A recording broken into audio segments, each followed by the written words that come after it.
2주 동안 복음서 기자들이 증거한 부활에 대한 주제로 같이 성경을 상고하는 시간 가지겠습니다. 바울 서신서가 사실은 우리 가지고 있는 정경에는 사복음서 이후에 등장을 하고 있지만 사실 바울 서신서가 사복음서보다 사복음서와 바울 서신의 연대들에 대해서 여러 가지 다양한 그런 견해들이 있지만 사복음서보다 최소 10년에서 40년가량 더 먼저 기록기 때문에 바울의 서신서에서 증거하고 있는 부활에 대해서 먼저 살펴본 것이고, 오늘부터는 이 사복음서에 나와 있는 부활에 대한 이야기를 같이 살펴보는 시간을 가지겠습니다. 10년에서 40년 이후에 복음서가 기록된 것은 사실이지만 그 반면에 복음서에서 보여주는 부활에 관한 모든 이야기들은 사실 초기 기독교가 복음으로, 특별히 예수님의 부활에 대한 믿음의 형태로 이미 갖추고 난 이후에 기록이 되었습니다. 따라서 여기에서 우리가 살펴볼 내용은 그 부활의 이야기가 어떠한 특별한 특징들을 가지고 있고 그 기원은 어떻게 된 것이고 그것은 과연 믿을 만한 신뢰성이 있는지 이런 부분들에 대해서 같이 살펴보기를 원합니다. 바울 서신서보다 확실히 더 늦게 기록된 것은 맞지만 복음서의 부활의 이야기 자체는 훨씬 더 기독교의 이른 전통을 사실은 보여주고 있다라고 하는 흔적이 곳곳마다 사실은 많이 존재한다라는 사실을 알아야 됩니다. 바울 서신서가 이미 쓰여졌지만 이후에 기록된 그 복음서들이 훨씬 더 이른 기독교의 전통을 나타낸다라는 이야기입니다. 일단 그 이유로는 성경적인 윤색이 전혀 없다라는 것을 한 증거로 들 수가 있습니다. 만약에 복음서가 더 후기에 기록되었다면 당연히 바울 서신서에서 이미 보여주고 있듯이 성경대로 예수님께서 죽으시고 성경대로 사흘 만에 부활하셨다라고 증언하고 있는 구약 성경의 예언에 대한 기초들을 훨씬 더 신학적인 탄탄한 토대 아래에서 복음서들이 기록될 수 있었을 것입니다. 예를 들면 호세아서 6장 2절이라든지 다니엘서 12장 2절과 같이 이런 이 유력한 본문들을 예수님의 부활에 대한 근거로 사복음서에서 당연히 제시를 할 수가 있었겠죠. 하지만 복음서에는 그러한 이 구약 성경을 분명하게 인용을 하거나 성경을 통해서 그것을 증명하려고 하는 흔적이 전혀 존재하고 있지 않습니다. 그런 성경적인 근거보다는 복음서에서 이야기하고 있는 부활 이야기는 그 부활 사건을 통하여서 예수님을 직접 만난 증인들의 이야기들, 예수님을 직접 부활하신 주님을 직접 만난 증인들의 증언들을 기초로 해서 부활 사건을 설명하고 있습니다. 따라서 복음서는 어떻게 본다면 바울 서신서보다 더 이후에 쓰여졌기는 하지만 무엇을 기록하려고 하는 의도가 많냐면 초기에 역사적인 사건에 기초해서 이 사실을 기록해야 되겠다라고 하는 이 복음서 기자들의 의도가 분명하다라고 볼 수가 있습니다. 예수님 당시에 사실은 이 가장 중요했었던 예수님이 부활하고 그럼 복음서가 쓰여지기 전, 그리고 심지어는 바울 서신이 쓰여지기 전, 이전에 예수님의 부활에 대한 것들은 뭐의 근거를 가지고 있는 성경적인 어떤 근거에 의해서 예수님은 부활할 수밖에 없다, 이런 신학적인 그런 논거가 아니고 예수님이 장사 지낸 바 되었고 사흘 만에 분명히 부활하셨다라고 하는 것을 역사적으로 경험한, 실제로 그 부활하시는 주님을 만난 그 사실의 근거에서 사실은 메시지가 증거됐다라는 것을 기억을 해야 됩니다. 당시에 십자가 전쟁 중에서 만약 이 전쟁이라고 하는 건 반역자들이겠죠.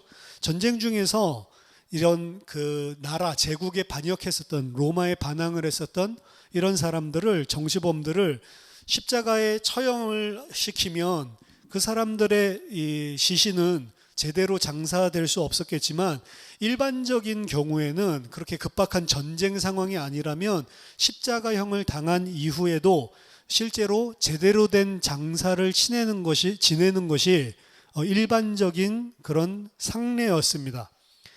파일로가 기술을 하고 있듯이 로마에 있었던 당시의 공직자들은 십자가형을 당한 자들의 시신을 가족들에게 내어주었고, 특히 이것은 절기 기간에 그것이 일어났다면 더욱더 그렇게 행했습니다.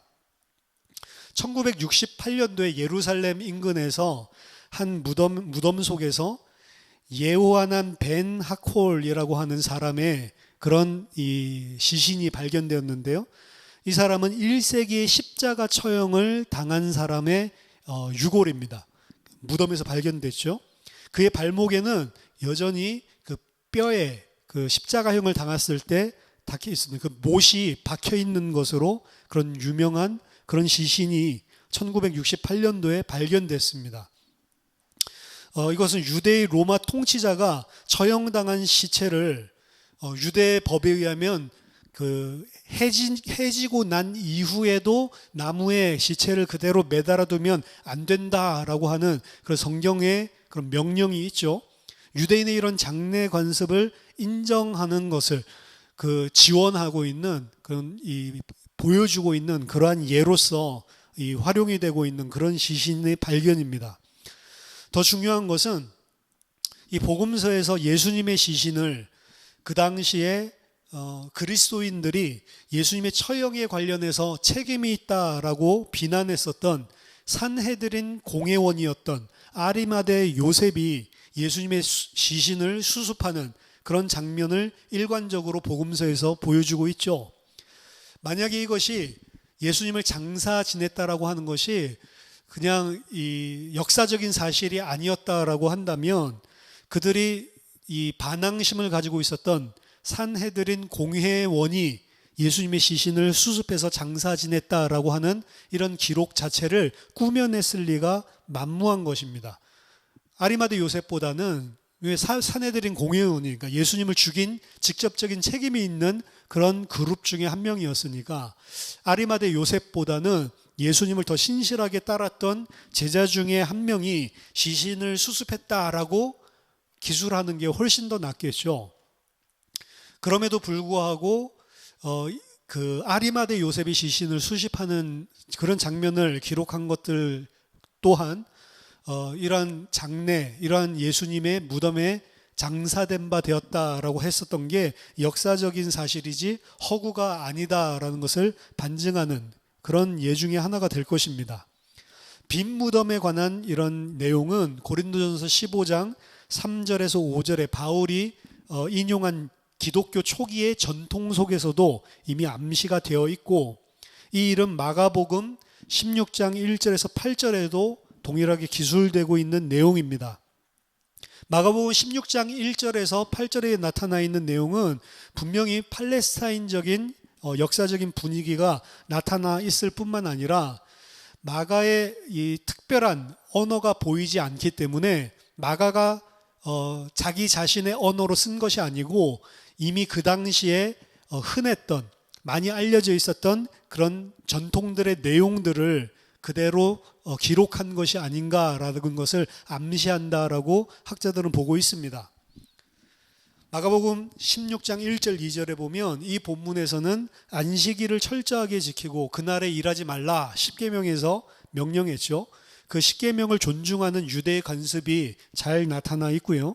3절과 4절에는 예루살렘과 예루살렘 인근에 있었던 그 무덤들이 큰 돌에 의해서 그 입구를 막는 데 사용했는데 그러한 이야기들이 동일하게 등장을 하고 있습니다. 또한 5절에는 유대 전통을 반영해서 천사들을 묘사할 때 젊은 청년들의 모습으로 이야기를 하고 있는 것, 이것도 유대적인 전통을 잘 반영하고 있는 내용이고요. 6절에 예수님을 나사렛인으로 묘사를 하는 부분이나 또한 7절에 마가의 갈릴리에 대한 관심을 보여주는 것들, 이 모든 것들은 다 마가복음 16장 1절에서 8절에 있는 그 부활, 장사 그런 이야기들이 초대 기독교의 언어와 분위기를 그대로 표현해 주는 것입니다.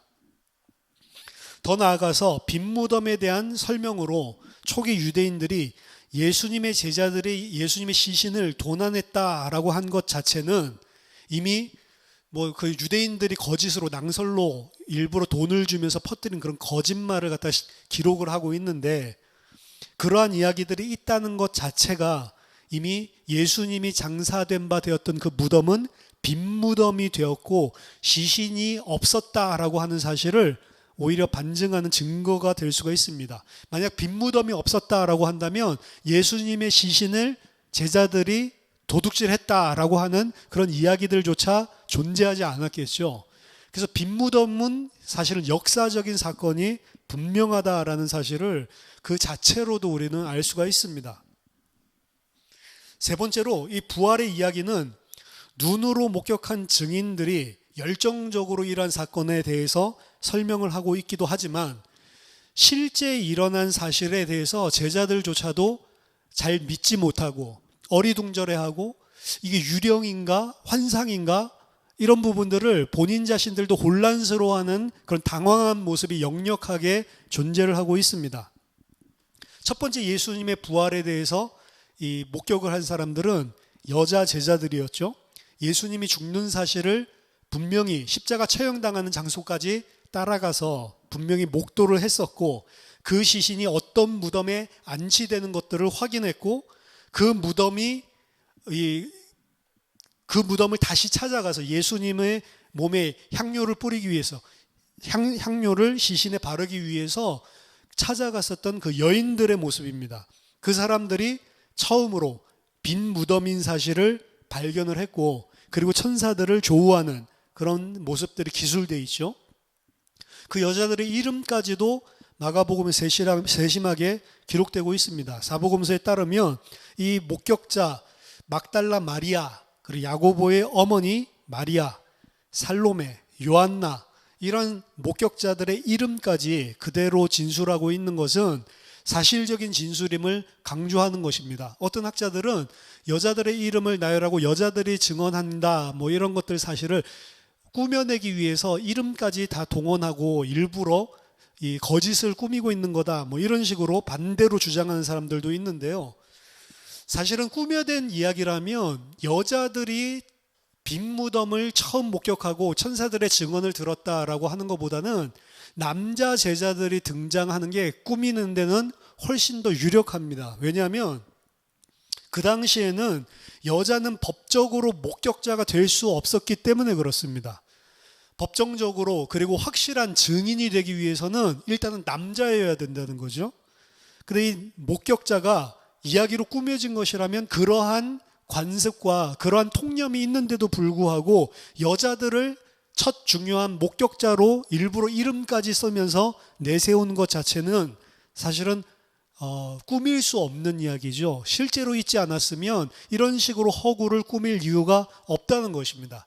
차라리 예수님을 신실하게 따랐던 남자 제자들 중에 몇 명이 그 시신을 향품을 바르기 위해서 갔다가 천사를 만나고 이렇게 이야기하는 게 훨씬 더 당시에는 효과적인 증인이었을 텐데 모든 복음서에서는 다 여자들이 먼저 이 사실을 목도한 사실, 목격자 증인이 됐던 사실들을 일관적으로 증거를 하고 있습니다. 오히려 남자들이 목격자 증인으로 더 유력하기 때문에 고린도전서 15장에 바울이 기술하고 있는 목격자들은 전부 다 남자들 중심으로 사실은 기록되고 있습니다. 복음서가 더 나중에 기록되었기 때문에 바울 서신서보다 더 나중에 기록함에도 불구하고 여자들만을 초기에 이런 중요한 목격을 한 증인으로 내세우는 것은 이것이 역사적으로 있었던 사실이었음을 반증하는 내용이다라고 볼 수가 있습니다. 네 번째로 예수님을 목격한 폭넓은 증인들 또한 이 사실이 분명히 있었다라고 하는 것을 그 당시에 역사적인 사건 그리고 실제로 있었던 이러한 것들을 보여주고 있습니다.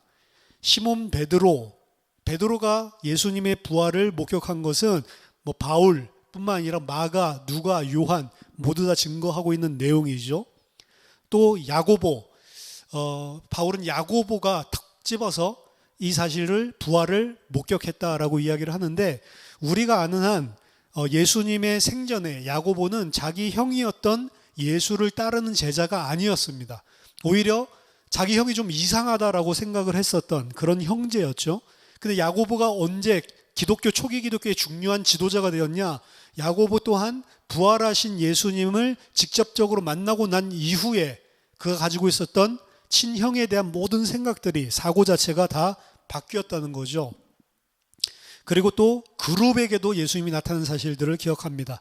엠마오로 가는 두 제자라든지 다락방에 있었던 11명의 제자, 그리고 갈릴리 바닷가에서 낚시, 다시 또 고기를 잡으러 갔었던 그런 몇몇의 제자들, 그리고 바울의 이 증언에 의하면 일시에 500여 명이나 되는 형제들 앞에 예수님이 직접 나타나셨다라고 이야기를 합니다.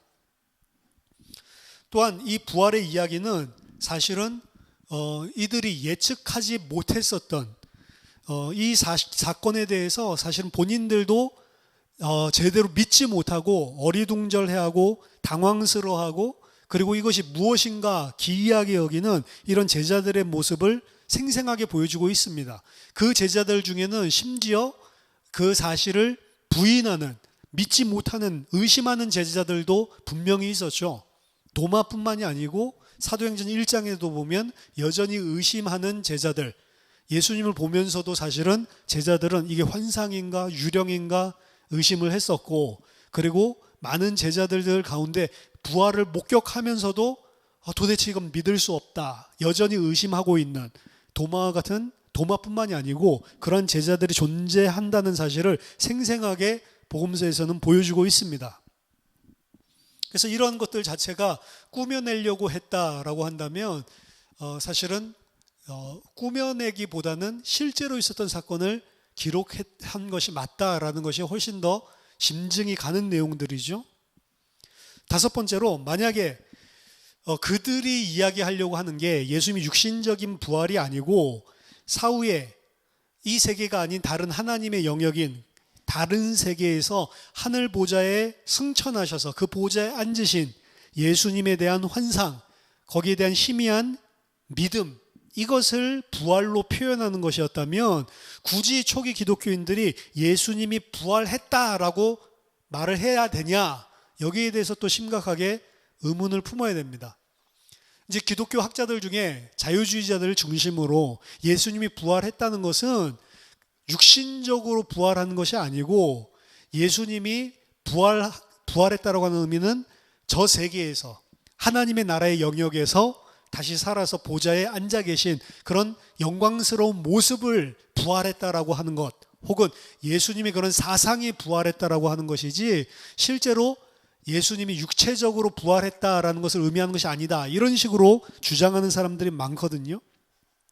하지만 부활한다라고 하는 동사가, 그런 의미가 당시 유대인들 사이에는 분명한 의미를 가진 그런 동사였습니다. 그 의미는 위와 같이 사상이 부활한다든지 아니면 예수님의 영혼이 하나님 나라에서 보좌에 앉게 되는 영광스러운 상태가 됐다라는 것을 의미하는 내용이 절대로 아니었습니다. 당시 유대인들에게 있어서 부활은 종말에 일어날 육체적인 부활을 의미하는 사건이었고요. 더더군다나 그 일은 육체적인 육체적인 부활은 종말의 일시의 모든 자들에게 단 한 번에 일어나는 사건이었습니다. 그런데 뜬금없이 예수님을 따르는 제자들은 예수님의 부활이 역사의 마지막이 아니고 중간에 그 부활 사건이 일어났다라고 어디에서도 없었던 유대적인 개념을 가지고 증거를 하기 시작한 것입니다. 이것은 그들이 가지고 있었던 하나님의 목적과 미래에 관한 그런 그림들이 급격한 변화를 맛보고 있는 거예요. 이러한 수정과 급격한 변화라고 하는 것, 도저히 있을 수 없었던, 유대인으로서는 상상도 할 수 없었던 역사의 중간에 하나님이 부활 사건을 일으켰다라고 하는 것은 예수님의 실제적인 부활을 통해서 이들이 새롭게 알게 된 하나님의 목적과 하나님의 구속 사역의 그런 내용이지, 절대로 이것을 누가 고안해서 머리로 교묘하게 짜낼 수 있는 정도의 내용이 아니라는 거죠. 이러한 수정이 하나님이 예수님을 부활시켰다는 역사적인 사건에 의해서 일어났다고 추론하는 게 지극히 당연한 것입니다. 그런 것들을 아예 생각할 수도 없는 상황이었기 때문에 유대인으로서 당시의 제자들이 역사의 중간에 예수님이 부활했다. 이건 꾸며낼 수가 없는 이야기라는 거죠.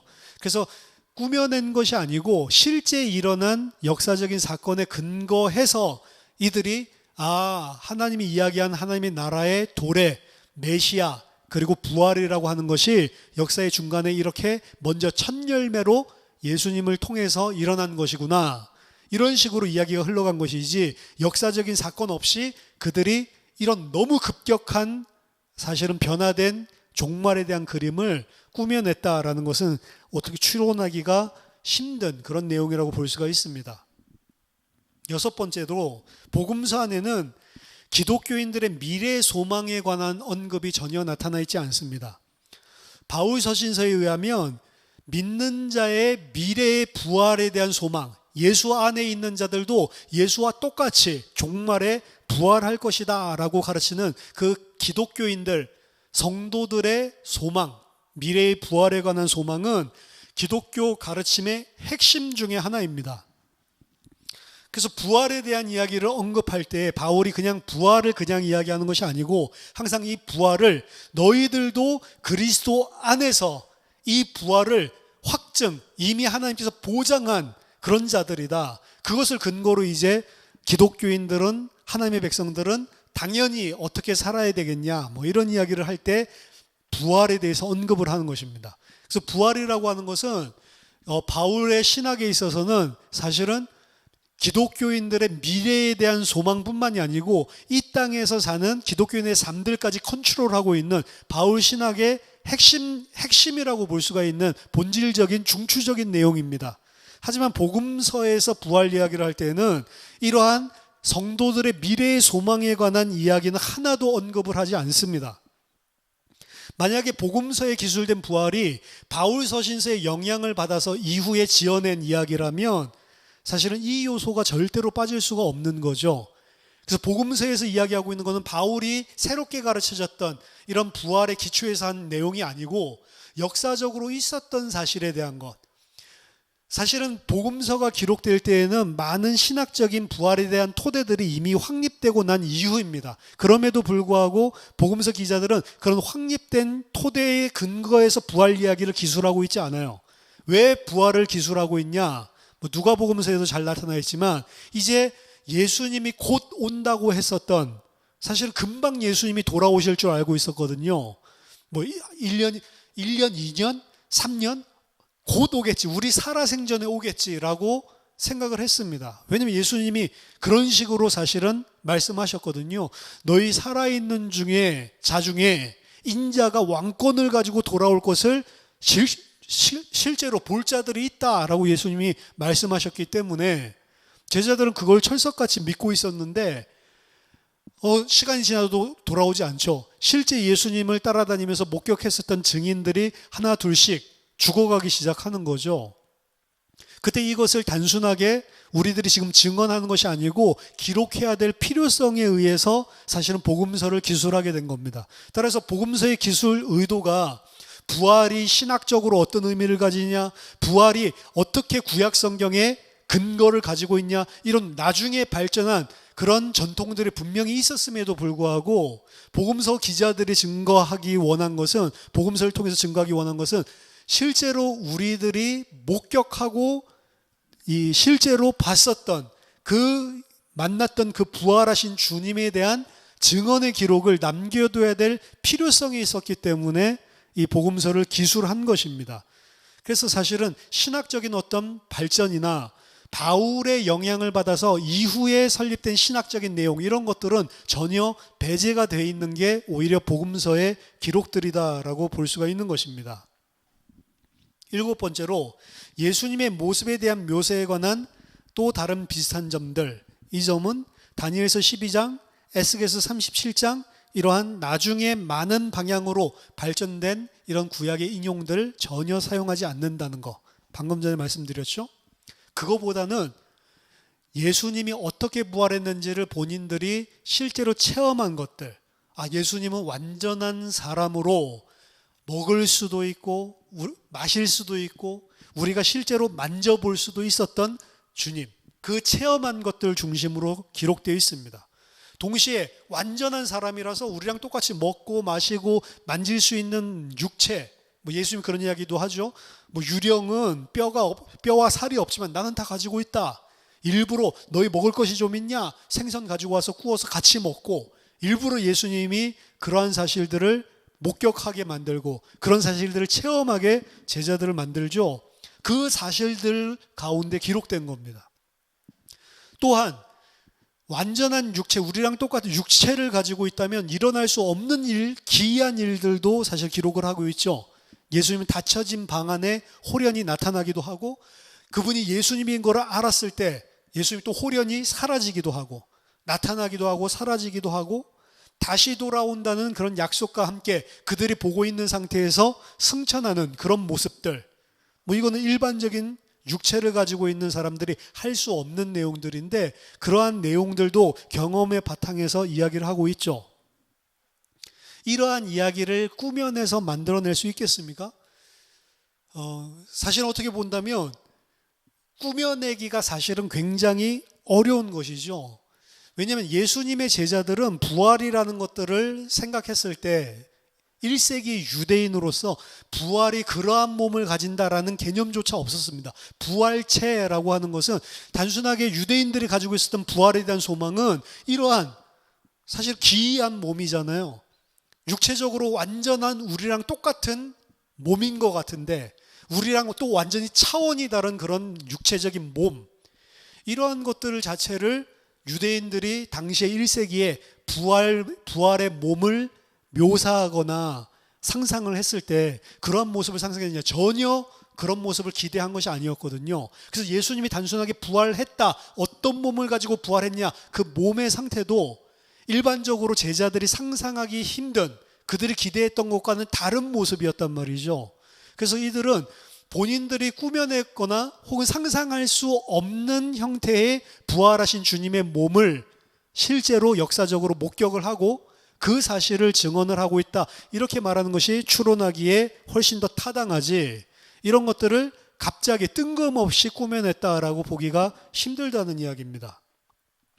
마지막 8번째로 어떻게 이러한 초기의 전통들이 발전하게 됐을까, 여기에 대해서 역사적으로 생각하는 것이 굉장히 중요합니다. 이들이 증거할 때 가장 중요한, 예수님의 부활에 대한 증거를 할 때 가장 중요한 것은 예수님의 빈 무덤이 비었다, 빈 무덤이 굉장히 중요한 역사적인 팩트 중에 하나로 증거를 하고 있고, 두 번째로 그 빈 무덤에서 살아난 부활하신 예수님을 실제로 만났다, 부활하신 주님을 만나는 사건, 이 두 가지가 예수님의 부활에 대해서 초대교회가 증거했었던 핵심적인 내용이고, 이 두 가지가 복음서에서 예수님의 부활을 증거하는 가장 핵심적인 두 역사적 사건입니다. 빈무덤과 그리고 부활하신 주님을 직접 만난 사건. 만약 빈무덤만 있었다라고 한다면, 빈무덤만 있고 부활하신 주님을 만나지 않았다라고 한다면 예수님이 승천했다라고 하지 부활했다라고 말하지 않았을 것입니다.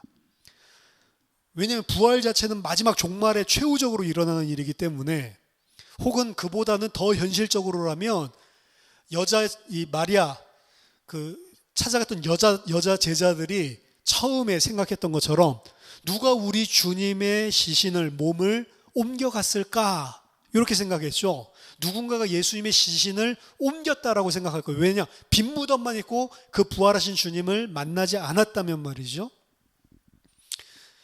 그래서 빈 무덤만 있고 부활하신 주님을 만난 사람은 없었는데 꾸며냈다라고 하는 사실은 힘든 이야기죠. 반대로 만약에 빈 무덤은 없고 예수님만 만났다라고 한다면 그 만난 예수님은 환상, 영혼 혹은 유령, 이런 식으로 설명하고 이해했을 가능성이 훨씬 더 높지, 부활했다라고는 표현을 자체를 쓰지 않았을 것입니다. 왜냐하면 그때 고대 당시에 죽은 자의 유령을 만나고 뭐 이런 이야기들은 흔해 빠졌거든요. 절대로 부활했다, 빈무덤이 없었다면 부활했다라고는 말 자체가 불가능했을 것입니다. 그런데 이 두 가지가 부활했다라고 하는 내용의 핵심적인 내용이었고, 이 두 가지를 근거로 해서 초대 기독교의 부활에 대한 이 전통이 역사적으로 발전할 수밖에 없었다는 거죠. 그래서 이 사복음서에는 이 8가지 내용을 기초하여 봤을 때 사복음서에서 증거하고 있는 빈무덤과 그리고 예수님의 부활, 그것을 실제로 목격한 증인들의 이 증언들은 사실 역사적으로 분명히 있었기 때문에 증거한 것이지 허구적으로 꾸며낼 수가 없다라고 충분히 우리가 합리적인 그런 판단을 할 수가 있습니다. 부활 자체가 믿어지지 않기 때문에 그냥 없었다 이런 식으로 말하기 힘든 그런 역사적인 내용들이라는 거죠. 그래서 이 사복음서 안에 있는 내용들을 하나씩 살펴볼 건데 오늘은 마가복음만 같이 좀 살펴보도록 하겠습니다. 마가복음에서 부활 이야기를 할 때 등장하는 목격자들은 아까 전에 말씀드렸던 예수님의 부활을 가장 처음 목격한, 빈무덤을 목격한 여자 제자들의 모습인데요. 이들 여자들의 모습은 두려움과 떨리는 그런 모습이었습니다. 마가복음 16장 8절 보면 여자들이 몹시 놀라 떨며 나와 무덤에서 도망하고 무서워하여 아무에게 아무 말도 하지 못하더라. 자, 마가복음 16장 20절까지 있거든요. 근데 16장 9절부터 20절까지는 원래 마가복음이 아니고 이후에 추가된 것이다라고 많은 사람들이 이야기를 합니다. 일단 마가가 기록한 복음서는 어디서 끝나냐? 마가복음 16장 8절에서 끝나고 9절부터 20절까지는 나중에 추가해서 붙여놨다는 거죠. 그럼 만약에 마가복음 16장 8절이 끝이다라고 본다면 사실은 좀 이상한 끝입니다. 여자들이 몹시 놀라 떨며 나와 무덤에서 도망하고 무서워하며 아무에게 아무 말도 하지 못하더라. 여기가 마가복음 끝이라니까요. 그럼 정말로 이게 마가복음의 끝이 맞냐? 지금 거의 대부분의 학자들은 여기가 끝이다라고 보고 있습니다. 그 이유는 뭐냐면 먼저 성경의 사본들 가운데에서 4세기에 있었던 위대한 사본이죠. 시내산 사본, 그리고 바티칸 사본, 어떻게 보면 가장 초기에 온전한 형태를 가지고 있는 그런 사본이라고 볼 수가 있는데 이 시내산 사본과 바티칸 사본에서는 마가복음이 16장 8절에서 끝납니다. 그리고 초기의 교보들이 보여주고 있는 글들 속에서도 16장 8절에서 끝나는 것 같은 그런 내용들이 등장을 하지 그 8절 이후에 마가복음의 내용이 더 있다라고 보여주는 것들은 거의 없단 말이죠. 하지만 5세기에 우리가 가지고 있는 또 다른 위대한 사본인 알렉산드리아 사본이 있는데 여기에서는 이제 16장 9절에서 20절 오늘날 우리가 가지고 있는 성경이 가지고 있는 그 뒤에 긴 엔딩 장면이 등장을 하고 있습니다. 그리고 그 이후에 등장하는 사본들은 거의 다 이 긴 엔딩을 가지고 있거든요. 그래서 우리 성경도 긴 엔딩 20절까지 존재를 하고 있는 거예요. 근데 그 이후에 쓰여 있는 이 긴 엔딩을 가지고 있는 사본들은 전부 다 각주를 달고 있어요. 마가복음 16장 9절에서 20절에 이 내용이 진위성이 의심스럽다라고 하는 내용을 분명히 여백에다가 쓰고 있습니다. 그러니까 이후에는 우리가 지금 가지고 있는 마가복음 16장 전체의 내용을 다 포괄하고 있는 그런 사본들이 5세기 이후에는 거의 대부분이 그렇게 증거를 하고 있는 것은 맞지만 실제로 9절부터 20절까지는 실제 진본이 아닐 가능성이 많다라는 사실을 추가로 각주로 써놨다는 거죠. 그렇기 때문에 이 모든 것들은 마가복음 16장 9절에서 20절의 내용이 이후에 추가된 것이다 라고 보는 것이 타당하다고 보고 있고 대부분의 학자들은 마가복음의 실제 마가가 기록한 복음서는 16장 8절까지가 마가가 기록한 진본의 내용이다 라고 보는 겁니다. 그러면 그 후에 추가된 내용들은 어떻게 등장을 하게 된 거냐? 그것은 다른 복음서에서 증거하고 있는 부활의 내용을 조화시켜서 마가복음이 빼놓은 갭, 공백을 메우고 있는 것이다 라고 보고 있습니다. 어쨌든 간에 이 마가복음의 마지막 부분은 마가에 의해서 실제로 기록되지 않을 가능성이 훨씬 높습니다. 하지만 이것은 2세기 초중엽의 순교자였던 저스틴 마러, 순교자 저스틴이 긴 엔딩의 내용을 알고 있었던 점이 슬쩍 보이는 이런 점이 있거든요. 따라서 이 2세기 이 초중엽에 이미 마가복음이 아니라 사복음서 내용들이 컬렉션으로 존재하고 있었다라고 하는 것을 보여주는 그런 중요한 증거가 되기도 합니다.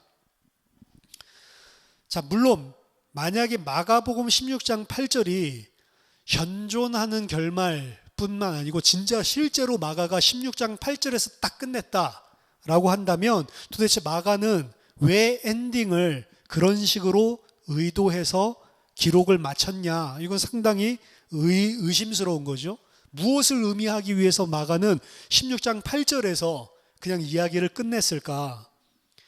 예수님을 부활하는 것을 만나는 이런 것도 없고 그냥 여자들이 빈 무덤 발견하고 두려워하며 떨면서 아무에게도 이것을 말하지 않았더라. 여기서 그냥 끝났단 말이죠. 그럼 마가는 도대체 무슨 의도를 가지고 했는가?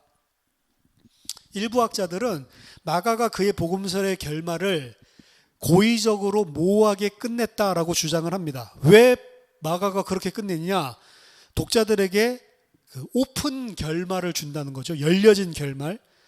독자들에게 그 결말을 알려주는 것을 목적으로 하기보다는 이 마가가 독자 자신들이 빈 무덤과 천사들의 소식이 의미하는 것이 무엇인지를 스스로 알아내도록 의도했다는 겁니다. 독자들은 여자들처럼 그 사실을 알고도 두려워해서 도망가고 믿음을 저버릴 것인가, 아니면 믿음을 가지고 예수님이 정말로 부활했다는 사실을 믿을 것인가. 마가는 독자들에게 선택권을 주고 자기 자신은 정답을 주지 않았다라고 보는 거죠.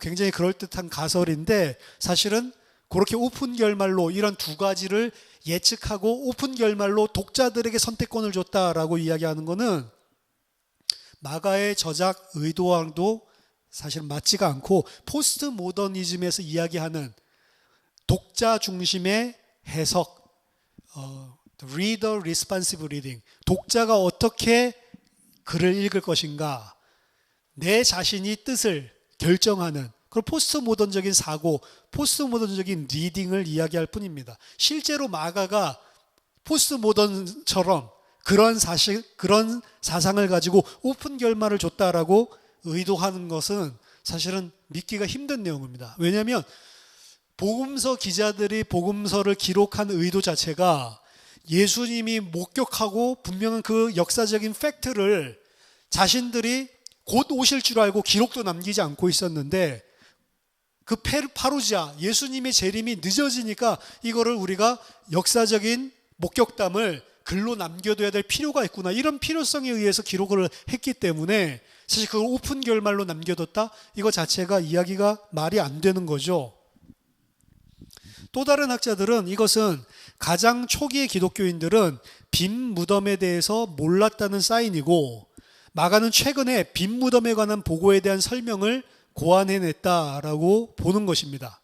예를 들자면 여자들은 빈 무덤에 관한 사실을 모두들에게 다 말해야 했지만 여자들이 왜 이 사실을 알리지 않았냐? 그 여자들은 소심하고 겁도 많고 그렇기 때문에 그 누구에게도 말하지 않았던 것이다. 이 사실을 이야기하려고 빈 무덤에 관한 사실을 모르는 초기 기독교인들이 많으니까 이런 식으로 고안해내서 왜 빈 무덤을 너희들이 그렇게 많이 알지 못하냐? 사실은 처음 그 빈 무덤을 목격한 이 여자들의 소심한 그런 두려워하고 떨고 그것을 나가서 사람들에게 알리지 않은 이런 이유 때문이다. 이걸 이야기하기 위해서 고안해낸 이야기다. 이런 식으로 봅니다. 하지만 여기에는 문제가 있습니다. 일단은 예수님을 따라오고 예수님의 그 시신에 향품을 바르기 위해 갔던 이 여자들은 복음서에 의하면 일관되게 예수님의 십자가 처형당하는 그 십자가 아래까지 끝까지 쫓아갔던 사람들이고, 제국의 적으로 여겼었던 예수의 몸에 향을 바르기 위해서 군사들이 지키고 있었던 그 무덤을 찾아갔다라는 것은 사실은 위험을 감수한 자들이죠. 사실은 그들은 겁쟁이가 아니고 오히려 용기 있었던 자들입니다. 뭐 베드로만 비교해봐도 알겠지만 끝까지 예수님의 처형 장면을 보고 끝까지 예수님 쫓아가는 것 자체가 두려운 상황이었기 때문에 거기서 울고 예수님을 또 시신에 향품 바르기 위해 갔다라고 하는 것들 자체가 소심하고 겁쟁이 이런 것들 자체가 사실은 말이 안 되는 거죠. 게다가 그 여인들은 아무에게도 말하지 않았다라고 하는 것은 사실은 천사들이 그 앞에 보면 가서 제자들에게 이야기하라라고 명령을 하는 장면이 나오는데 그 명령을 어기고 제자들에게 그 놀라운 부활의 소식을 알리지 않았다라는 것을 의미하는 것입니다. 근데 그럴 수가 없는 거죠. 그럼 그들이 말하지 않았다는 것은 무엇을 의미하는가? 그것은 그들이 도시로 돌아오는 과정들 속에 외부인들에게 그 사실을 알리지 않았다는 내용이지 제자들에게 천사가 명령한 대로 그 사실을 알리지 않았다는 내용이 아니라는 것입니다. 우리는 마가복음 16장 8절에 두려움과 침묵에 대한 내용을 마가복음 전체에서 등장하고 있는 전체적인 패턴 속에서 볼 필요가 있는데요. 마가복음서에서는 이 소식을 알려야 하지만 그것을 알리지 않는 침묵에 관한 비슷한 이야기들이 자주 패턴으로 등장을 합니다. 예를 들자면 예수님은 자신이 치유한 사람에게 갈릴리에서 그 치유를 행하기 이후에도 이 소식을 아무에게도 알리지 말고 네 몸을 제사장에게만 가서 보여라 라고 이야기를 하죠. 이것과 비슷한 패턴이라는 거죠. 이게 단순하게 이 마지막 장면에서만 등장하는 게 아니고 마가복음에서 자주 등장하는 패턴이란 말입니다.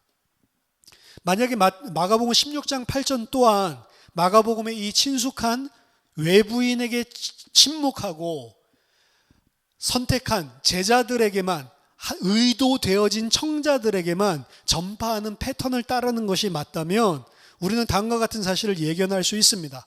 그들은 두려워하고 떨었고 돌아오는 길에 외부인들인 아무에게도 말하지 않았고 그들은 제자들에게 가서 그 사실을 증거했다.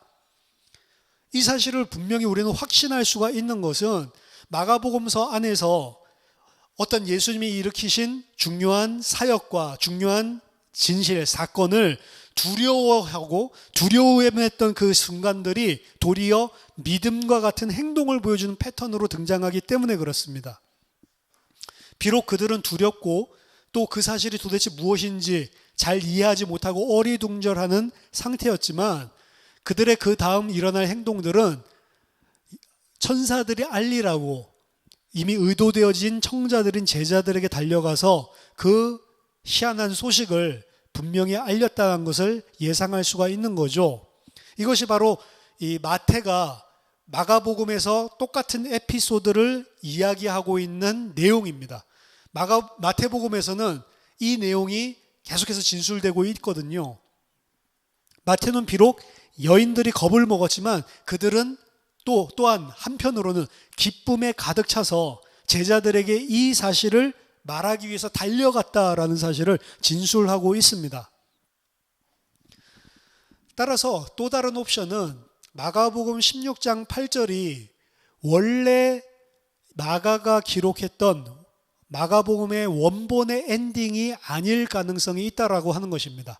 마가복음 또한 마태복음처럼 그 이후에 여자 제자들이 제자들에게 달려가서 이 사실을 보고하고 지금 뒤에 9절에서 20절에 나와 있는 내용들, 첨언된 내용들을 원래 마가복음에는 원본에는 이러한 내용들이 포함됐을 가능성이 훨씬 더 높다는 거죠.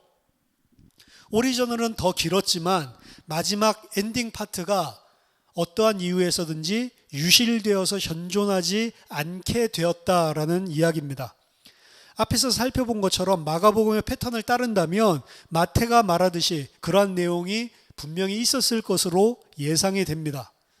이 가능성을 뒷받침하는 세 가지 사실이 더 존재하는데요. 첫째는 마가복음의 순환에 가는 예수님의 예고, 순환 예고, 예수님이 장차 본인에게 고난이 있은 후에 부활할 것이다 라고 하는 예언이 이미 마가복음에 이미 앞에 다 증거가 되어져 있고 그 이후에 복음이 세계로 전파될 것을 천하 만민에게 선포될 것을 예견하고 있는 내용이 마가복음 중에 이미 이전에 존재를 하고 있습니다. 따라서 마가는 예수님의 이 죽음을 그리고 예수님이 장사됨을 분명하게 증거함으로써 예수님이 예언하셨던 고난, 십자가의 죽음이 예언한 대로 그대로 실현되었다라는 것을 보여주고 있는 것이고 16장 8절까지. 그리고 그 이후에 기대되는 것은 16장 8절부터 빈 무덤을 발견한 제자들, 그리고 예수님의 부활이 분명하다라는 사실을 목격하는 증인들, 그리고 그들을 통해 천하 만민에게 복음이 증거되는 것이 어떻게 성취되었는지를 보여주는 패턴으로 이야기 결말을 맺을 가능성이 훨씬 더 높은 거죠. 그래서 16장 8절까지 원본이 존재하고 있지 않지만, 그래서 이 내용들, 예수님의 부활을 목격한 제자들, 그것을 확신하는 것, 그리고 그 복음이, 부활하신 주님의 복음이 전파되어지는 제자들에게 그 명령이 주어지는 그 내용들까지 포함되었을 가능성이 훨씬 더 높다는 것입니다. 두 번째로, 그가 부활하셨다라고 하는 천사의 소식은 당연히 부활하신 예수님의 모습이 무엇인지 거기에 대한 궁금증과 제자들이 이 사실을 어떻게 보았는지에 대한 내용들, 여기에 대한 기대를 당연히 불러일으키는 그런 내용이고요. 세 번째로 마가복음 16장 7절에서 가서 그의 제자들과 베드로에게 이르기를 예수께서 너희보다 먼저 갈릴리로 가시니 전에 너희에게 말씀하신 대로 너희가 거기서 배우리라 하라 하는지라. 이 마가복음 16장 7절에 있는 이 내용은 예수님이 시몬 베드로를 회복시키고 갈릴리에 가셔서 그 제자들을 만나실 것을 암시하고 있는 그런 명령의 내용인데요. 현존하고 있는 마가복음 여자들이 놀라는 것에서 끝이 나지만 인자가 죽음에서 부활해서 그들의 제자들에게 나타나셔서 특별히 베드로와 그리고 그 제자들에게 나타나시는 그런 추가적인 내용이 원래는 더 있었다라고 보는 것이 타당합니다.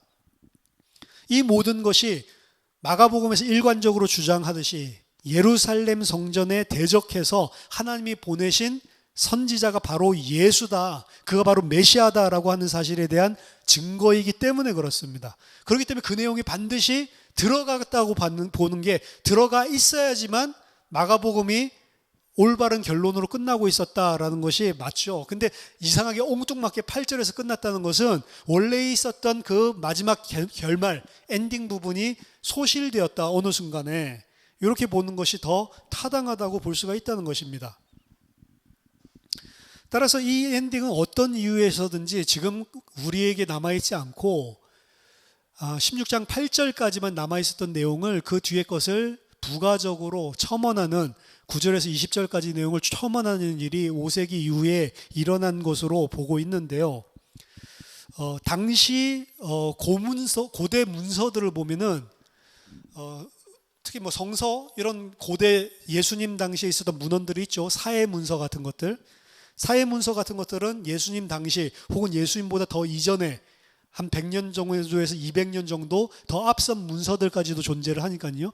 거기에 있는 많은 성경 사본이나 이런 문서들 중에 많은 문서들은요, 문서의 가장 앞부분과 그리고 마지막 부분이 유실되어 있는 경우가 많이 있습니다. 상당히 많이. 고대 문서들 자체가, 고대에 있었던 자료들 자체가 흔히 볼 수 있다는 거죠. 시작 부분과 끝 부분이 잘 보존되지 않은 경우가 많다는 거죠. 이것은 그 부분이, 시작 부분과 끝 부분이 잘 뜯어져 나가기 쉬운 부분이기도 했고, 그리고 노출되기가 쉽고, 그리고 뭐 펴거나, 두루마리였죠. 펴거나 그리고 휴대할 때 이 부분이 가장 잘 노출되기 때문에 이 훼손되거나 혹은 뜯어져 나가거나 혹은 부식되어지는 그런 케이스들이 많았기 때문입니다.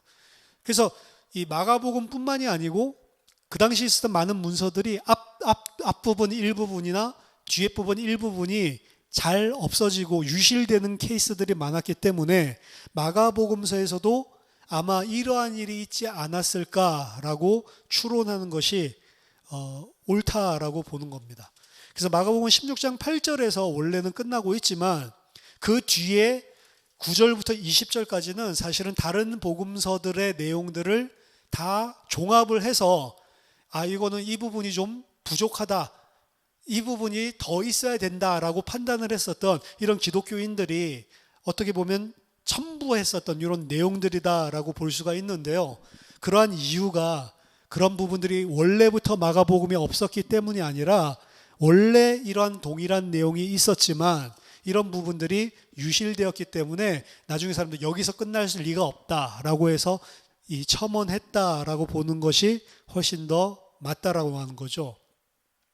그래서 마가복음에서는 여인들이 두려움과 떨림으로 그 소식을 알리지 않았다라는 것에서 끝나고 있지만 사실은 유실된 내용들 속에는 다른 복음서들과 일관적인 그들이 믿음으로 제자들에게 가서 그 사실들을 알리고 예수님이 천사들에게 명령하시고 약속하신 대로 갈릴리에 가서 베드로와 그리고 그 제자들을 만나고 그들에게 믿음을 가지게 해주고 그리고 이 복음이 천하 만민에게 선포될 것이다 라고 이야기했었던 그 내용들까지로 마무리 지어지는 마태복음과 똑같은 형식으로 이런 내용들이 분명히 있었을 것이다 라고 보는 것이 타당하다는 겁니다.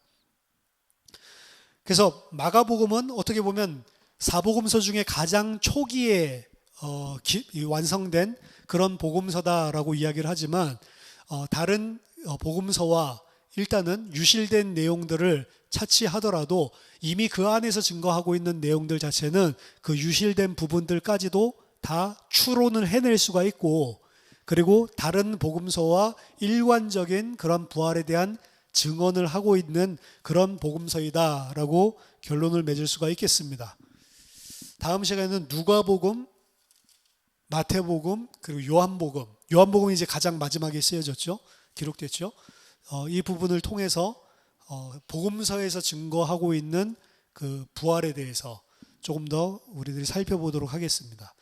어쨌든 바울 서신서보다 더 후기에 기록되었지만 이 사복음서에서 기록되고 있는 것은 더 이후에 확립된 신학과 구약 성경을 인용해서 기록하려고 하는 것이 아니고 본인들이 예수님이 부활이 지체가 되고 예수님의 그 재림이 지체가 되고 마지막 그 파루지아가 오지 않기 때문에 이 기록을 우리 아이 위트니스 눈으로 직접 목격한 자들이 다 죽어서 없어지면 안 되기 때문에 가장 가까이에서 이 사실을 보고 목도했던 우리가 기록으로 남겨서 이 사실을 분명하게 보존을 해야 되겠다라는 취지로 이들이 기록을 했기 때문에 그때 당시에 있었던 많은 발전된 신학이 아니고 많은 부활에 대한 의미 이런 내용을 이미 바울서에서 기록하고 있었고 많이 발전했던 그런 전통들을 기록한 게 아니고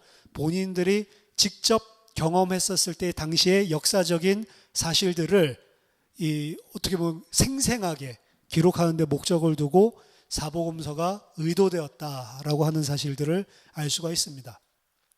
그래서 바울 서신서보다 후대에 쓰여졌긴 하지만 더욱더 초기 기독교인들이 목격담을 더 생생하게 볼 수 있는 자료가 사복음서다라고 볼 수가 있습니다. 자, 이렇게 본다면 사복음서만 예수님의 말씀이 기록되었기 때문에 사복음서만 우리는 믿어야 되고 바울 서신서는 이후에 예수님이 아닌 바울이 만들어낸 신학이기 때문에 바울 거는 믿으면 안 된다. 이런 식의 이야기가 사실은 말도 안 되는 이야기입니다. 오히려 바울 서신서 자체에서 나오는 내용들이 이미 복음서 기자들이 살고 있었던 때에 훨씬 더 확고한 전통과 믿음으로 기독교인들에게 이미 자리를 잡고 있었고 거꾸로 복음서 기자들은 그런 전통 가운데 서 있음에도 불구하고 본인들이 경험했었던 내용들 직접 보고 들었던 내용들을 쓰려고 했을 뿐이지 그런 바울 서신서에서 이야기하고 있는 부활을 부정하려고 하는 것들이 절대로 아니라는 거죠. 다른 서신서들과 비교해봐도 베드로 서신서나 이런 것들을 보더라도 그런 내용들이 나타나 있지만 어쨌든 이 사복음서를 통해서는 우리는 더욱더 생생한 예수님의 증언을 실제 본 목격자들의 그런 증언들을 접할 수 있다라고 볼 수가 있겠습니다. 그래서 다음 시간에 나머지 세 개의 서신서들, 세 개의 복음서들 가지고 좀 더 이 부분에 대해서 같이 공부해 보도록 하겠습니다. 여기서 마치고 기도하고 오늘은 여기서 마치도록 하겠습니다. 하나님 아버지 은혜를 감사드립니다. 그 사실을 역사적으로 보지도 않았으면서 2000년 전에 일어났던 사실을 역사적인 사실로 믿을 수 있는 믿음을 은혜로 저희들에게 허락하신 주님께 감사드립니다. 하나님, 사복음서의 기자들이 직접 받고 그리고 직접 체험했었던 그 부활을 믿지 아니하는 오늘날의 많은 신학자들과 성경을 연구하는 자들이 허구로 꾸며낸 이야기로 치부하고 있는 이때에 저희들에게 올바른 믿음과 바르게 진리를 볼 수 있는 하나님 믿음을 허락하여 주셔서 하나님 부활하신 주님을 정확하게 알고 그 의미를 이해하고 그것을 참된 소망으로 살아가는 주의 백성들이 다 될 수 있도록 하나님 이 시간을 통하여 하나님 중요한 은혜들을 내려 주시옵소서. 예수 그리스도 이름으로 기도하옵나이다. 아멘.